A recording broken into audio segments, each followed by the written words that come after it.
I'm going to really quickly show you how to take out your hand-tied weft extensions from home. So you might be getting either one of these tools from us. The main thing on this one, it has a little circle to go around the bead, and this one goes through it to open it up. So first I'm going to show you with this blue one. You're going to want to locate the bead, and I'm going to start back here and go from the top and bottom and just squeeze, and as I squeeze it opens it up. And I'm just going to go to the next one in line.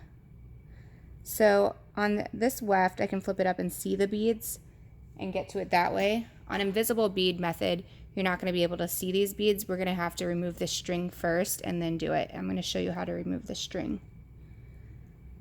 And on this one, I'm just wrapping the tool right around it and just giving it a really light squeeze. Let me do it again. Until it pops open just slightly. So I'm not going to overdo it because then I'll reclose it. Then I'm going to move on to the next one. So after you've removed all the beads and open them up, you're just going to slide the weft down the hair. And remember that there's hair that you've shed in there that's been held in, so that's going to come out. That's normal.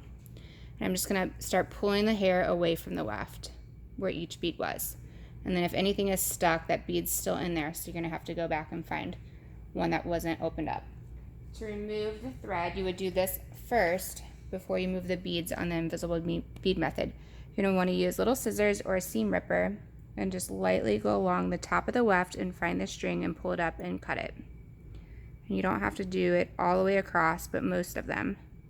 I'm going to make sure that you do not cut the weft or your hair. So have someone help you with this. It's really simple. My daughter was able to do it for me. If you have any questions while you're doing this, let us know, and we're happy to do a virtual video with you so we can help you with any questions that you have. I'm starting at the top and taking the first one out, and then I'm just going to stick a sticky note on it and put top row, next one middle, and the bottom one. That way, when these go back in, we know where they came from. So put them in a Ziploc bag and save them for your next visit.